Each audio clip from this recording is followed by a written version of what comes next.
Good morning students. English class में फिर से आपका स्वागत है। कल वाला टॉपिक कंप्लीट करते हुए आगे बढ़ते हैं।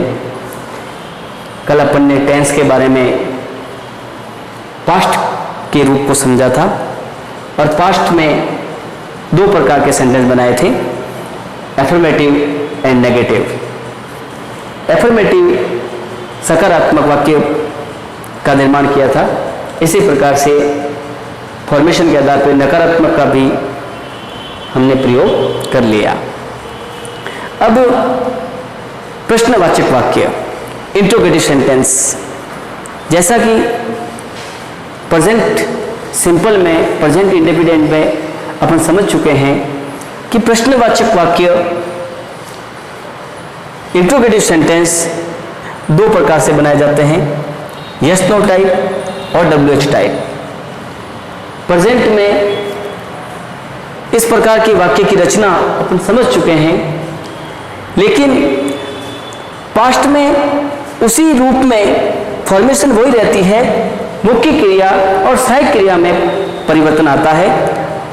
वो चीज़ हम वाक्य की जो फॉर्मेशन होती है, वाक्य की जो फॉर्मूला बनाया गया है, उस फॉर्मूले पर डिपेंड करती है और इस फॉर्मूला के आधार पर हमें ऐसे वाक्य बनाए इस प्रकार के वाक्यों को बनाना पड़ता है। तो देखिए, प्रश्नवाचक दो प्रकार से, यस नो टाइप और WH टाइप।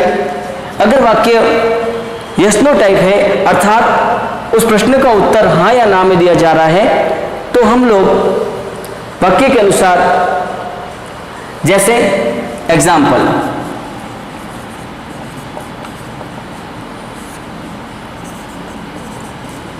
क्या सुरेश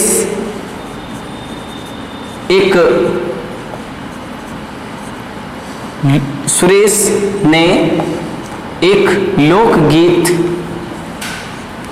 गाया? Question mark. अर्थात ये ऐसा सेंटेंस है जिसमें प्रश्न पूछा जा रहा है, और प्रश्न कौन से समय में? प्रश्न पास्ट के समय में पूछा जा रहा है कि क्या सुरेश ने एक लोकगीत गाया। अर्थात सुरेश ने वो लोकगीत गाने का काम कौन से टेंस में किया, वो हमें उसके हिंदी शब्दों के अनुसार पता चलता है कि ये गाया वर्ड जो आया है, या आया है जो कल अपन ने पास्ट टेंस की पहचान करने में लिखा था कि जब भी वाक्यों के पीछे या आ आता है तो हम समझ लेंगे कि वो वाक्य पास्ट का है। पास्ट का कौन सा भाग, सकारात्मक सिंपल वाक्य या इंडेफिनिट, ये कल अपन इसके बारे में जानकारी ले चुके हैं। ऐसे वाक्यों को बनाते समय, देखो नीचे पड़ गया, सबसे पहले वाक्य में सहायक क्रिया ढूंढनी पड़ती है, क्योंकि सूत्र कहता है कि सबसे पहले डिड लाओ। अब डिड कहां से लाएंगे और डिड का प्रयोग यहां कैसे करना है, वो हम सबसे पहले ये समझेंगे कि वाक्य में सब्जेक्ट कौन है, कि सब्जेक्ट सुरेश है। तो सबसे पहले सुरेश एक वचन और बहुवचन होने के कारण अपन ने पहले बताया था कि डिड सहायक क्रिया इस टेंस में प्रयोग में लाई जाती है, और डिड सिंगुलर नाउन और प्लूरल नाउन दोनों के साथ लगती है। तो हमारा सब्जेक्ट सुरेश एक वचन हुआ, तो हम एक वचन के साथ में डिड का प्रयोग करेंगे। तो हम सबसे पहले इस क्या के नीचे डिड लिखेंगे, न कि व्हाट, क्योंकि पहले से अपन पढ़ चुके हैं कि जब वाक्य के आगे क्या आता है तो हमें वहां व्हाट नहीं लगाना है, ये देखना है कि वाक्य का प्रकार कैसा है, यस नो टाइप या WH टाइप। अगर यस नो टाइप है तो वहां व्हाट का प्रयोग नहीं होगा, और WH टाइप होगा तभी वहां पर व्हाट का प्रयोग किया जाएगा। तो सबसे पहले अपन यहां पर सब्जेक्ट को देखकर यहां सहायक क्रिया डिड का प्रयोग करेंगे। डिड अब डिड का अर्थ होगा क्या। डिड सुरेश, क्या सुरेश। नियमानुसार डिड का प्रयोग हो गया, सब्जेक्ट का प्रयोग हो गया V1 यानी कि क्रिया की फर्स्ट फॉर्म। इस वाक्य में क्रिया क्या हुई, इस वाक्य में क्रिया हुई थी गाना, न कि लोकगीत। गाना, गाने को अंग्रेजी में बोलते हैं सिंग, सैंग, संग। तो अपने को कौन सी फॉर्म चाहिए, फर्स्ट फॉर्म चाहिए। यहां लिखा है कि did plus subject plus V1, V1 का मतलब क्रिया की फर्स्ट फॉर्म। तो क्रिया की फर्स्ट फॉर्म यहां आएगी सिंग, सिंग यानी गाना। अगर ये सेंटेंस प्रश्नवाचक में नहीं होता तो हम इसे सकारात्मक में होता तो हम इसी सिंग की सेकंड फॉर्म सेंग का प्रयोग करते हैं, जिसकी स्पेलिंग होती है SANG, सिंग, सैंग, संग। तो यहां पर देखिए एक ही टेंस में दो क्रियाओं का एक साथ प्रयोग करवाया जा रहा है, यानी कि सिंपल सेंटेंस होने पर सेकंड फॉर्म और नेगेटिव और प्रश्नवाचक होने पर फर्स्ट फॉर्म। तो इसलिए इस चीज का ध्यान रखना होगा कि हमें यहां पर क्रिया की फर्स्ट फॉर्म काम लेनी है। डिड सुरेश सिंग, क्या सुरेश ने गाया। अब क्या बच गया, ऑब्जेक्ट। तब हमारा सीधा सा ध्यान इधर जाएगा कि डिड आ गया, सब्जेक्ट आ गया, क्रिया की फर्स्ट फॉर्म आ गई। ऑब्जेक्ट, ऑब्जेक्ट क्या था, लोकगीत। तो did Suresh sing a folk song, पीछे क्वेश्चन मार्क। क्या सुरेश ने एक लोकगीत गाया। इस प्रश्न का उत्तर हाँ या ना में होता है। हाँ, सुरेश ने एक लोकगीत गाया। नहीं, सुरेश ने एक लोकगीत नहीं गाया। इस प्रकार से ये प्रश्नवाचक वाक्य बनाए जा सकते हैं। जैसे अपन इसका अगर उत्तर दें तो उत्तर देने पर वाक्य बन जाएगा सकारात्मक। देखिए सकारात्मक वाक्य का उत्तर देते समय हमें क्रिया में परिवर्तन करना पड़ेगा, क्योंकि वो वाक्य सकारात्मक हो जाएगा। जैसे हाँ, सुरेश ने एक लोकगीत गाया। देखिए ये इसका उत्तर है, ये इसका उत्तर सकारात्मक है। इसमें कोई प्रश्न नहीं पूछा गया या कोई नेगेटिव भाव नहीं आया, इसलिए ये सकारात्मक सेंटेंस हो गया।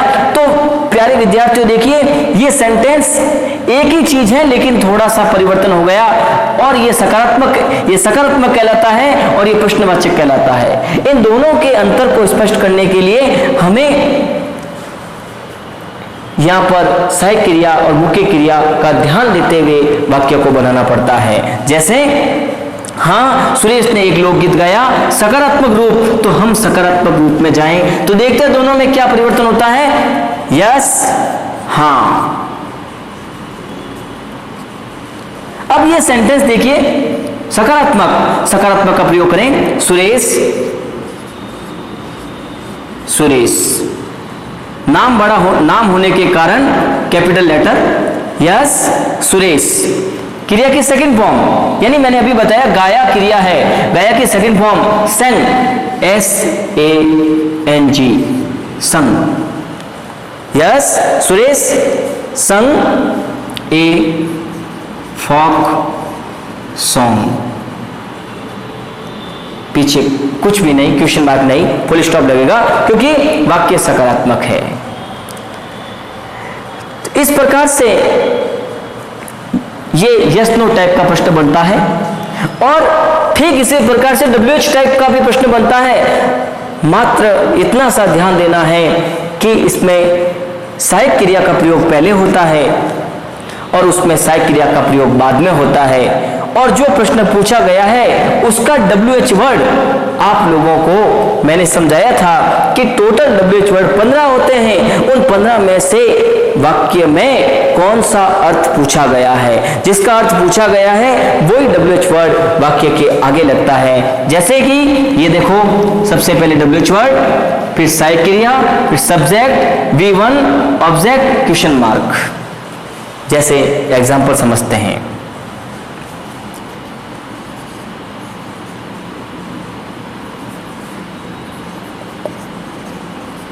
मोहन का भाई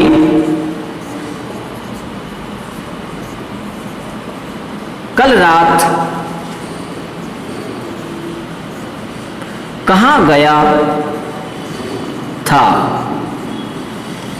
ये देखिए, एक टेंस का सेंटेंस है।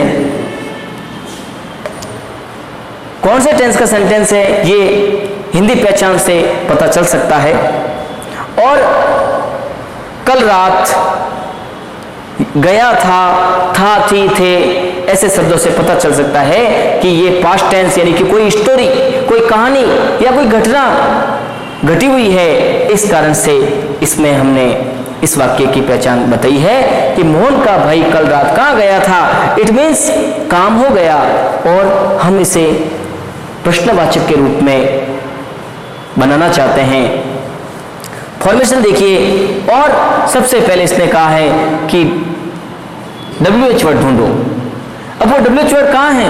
वो WH वर्ड है कहाँ। कहाँ मतलब वेयर। तो सूत्र कहता है कि सबसे पहले WH वर्ड लाओ, और वो WH वर्ड क्या है? कहाँ। अपन सबसे आगे लिखेंगे वेयर।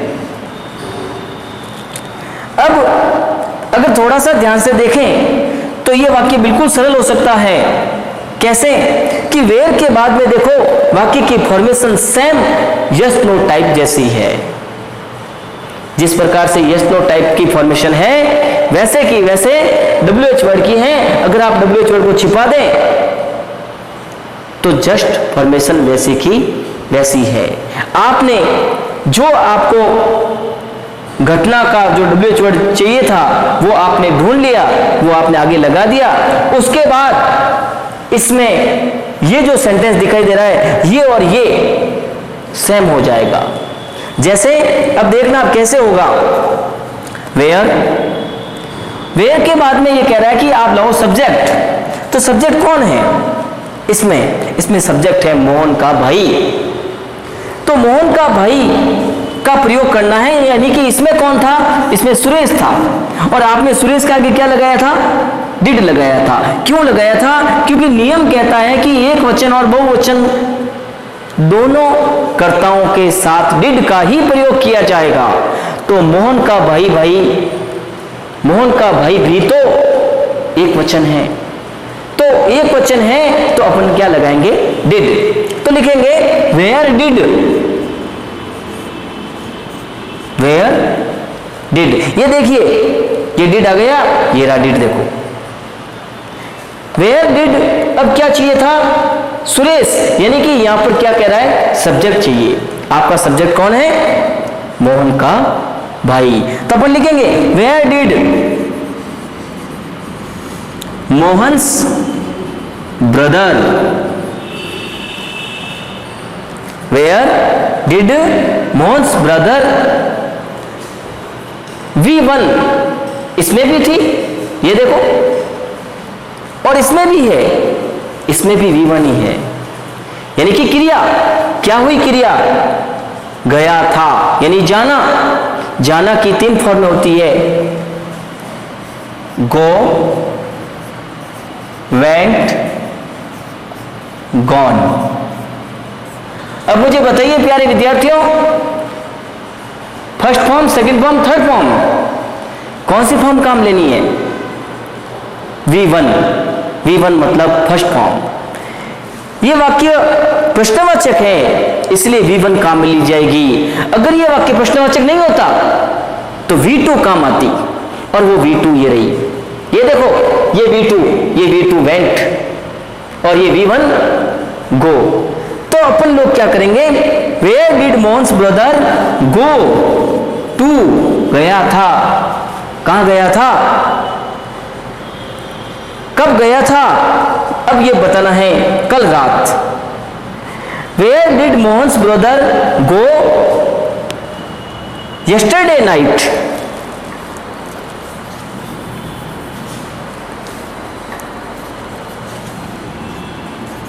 कल रात, यस्टरडे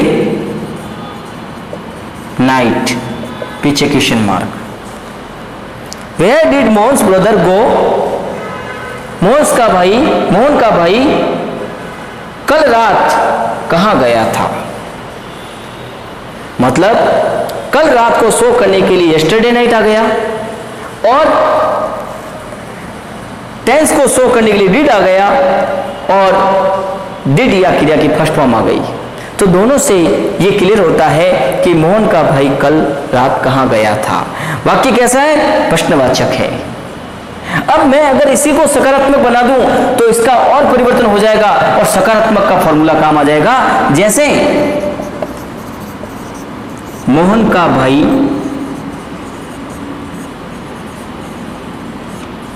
कल रात उदयपुर गया था। ये लो, इसका आंसर मिल गया।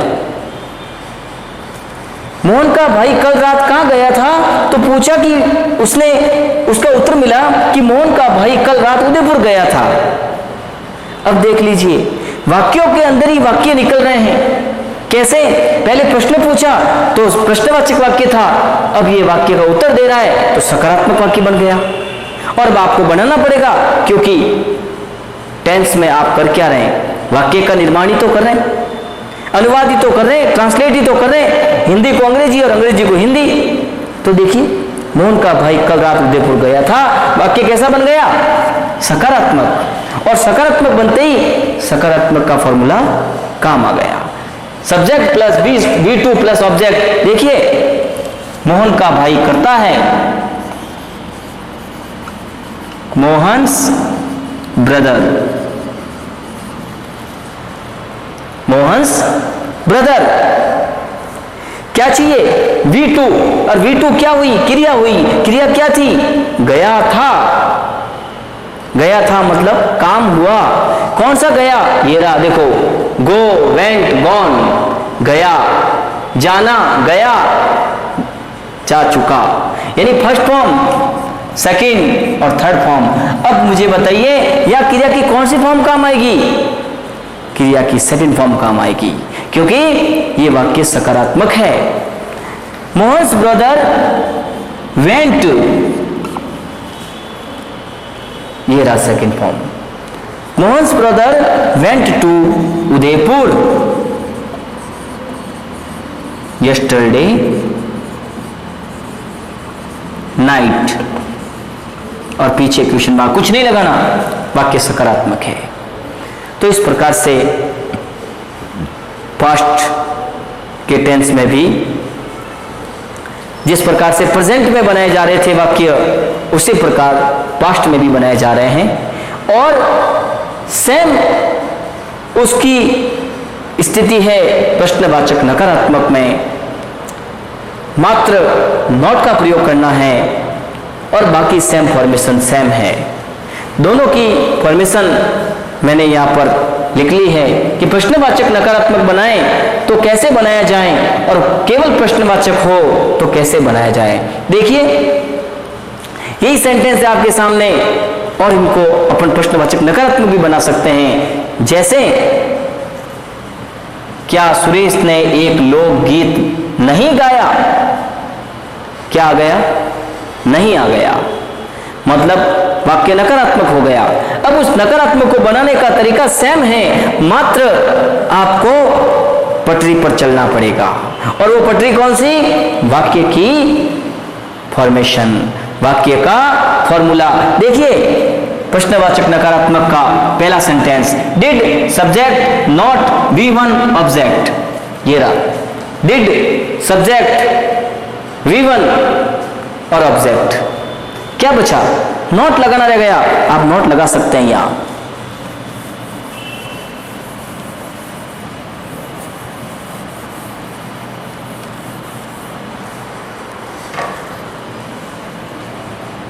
देखिए, क्या राम ने मुझे एक पत्र नहीं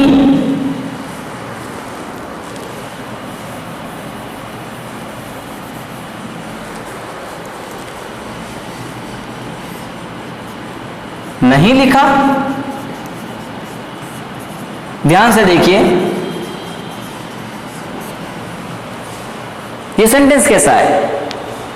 क्या राम ने मुझे एक पत्र नहीं लिखा? ये सेंटेंस प्रश्नवाचक नकारात्मक है। कैसे? ये रहा, ये क्या यस नो को शो कर रहा है, लिखा क्रिया बता रहा है, और नहीं नेगेटिव भाव को बता रहा है।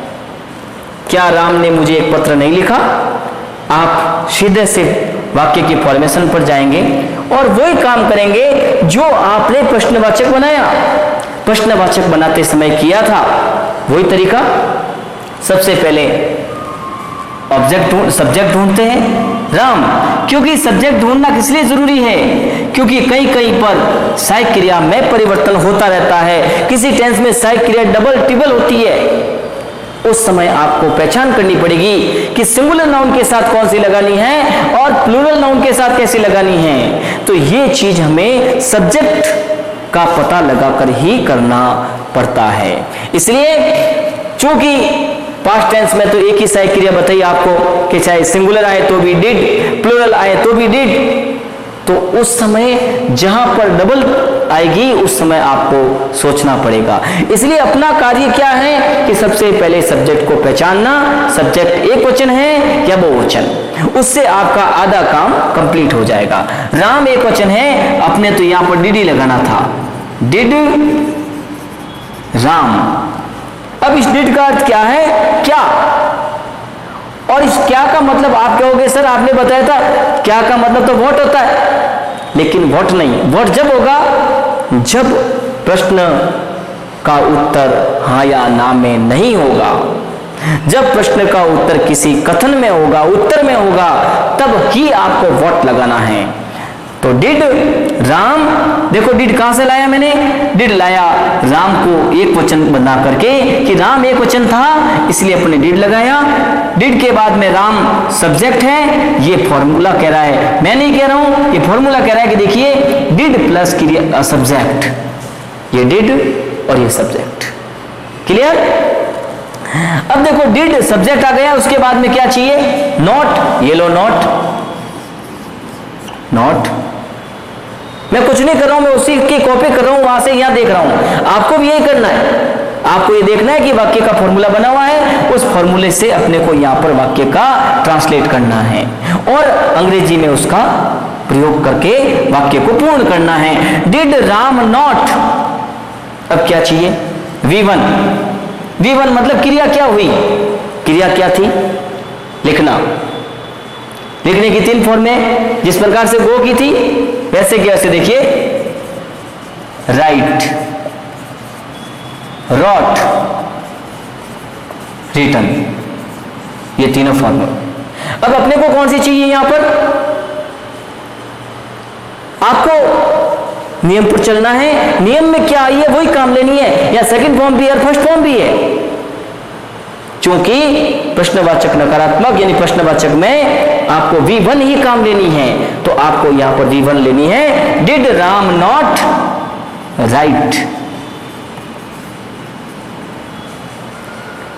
Did Ram not write a letter. क्या राम ने मुझे एक पत्र लिखा?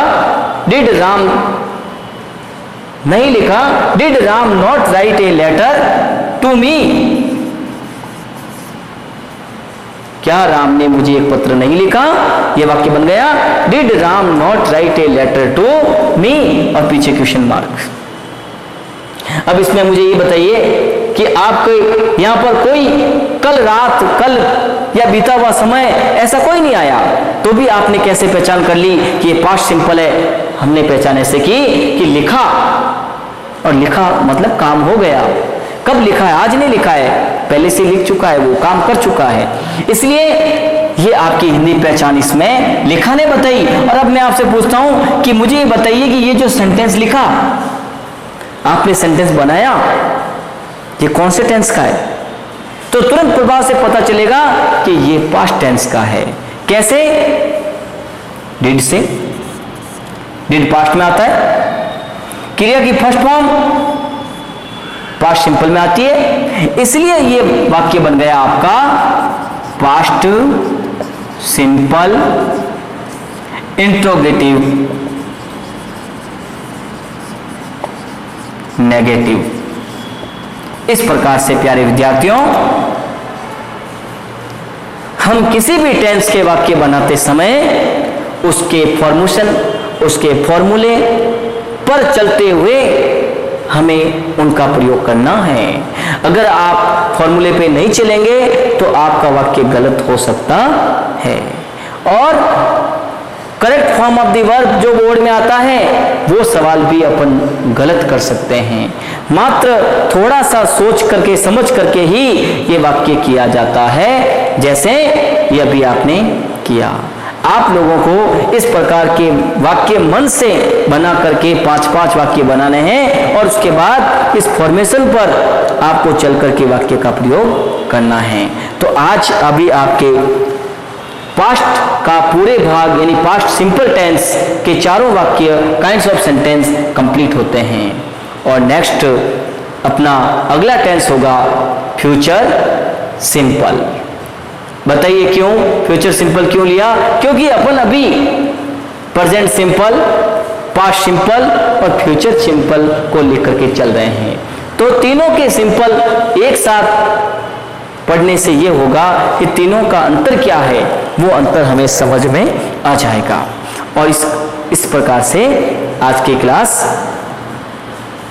कल फिर मिलेंगे नेक्स्ट क्लास में। ओके।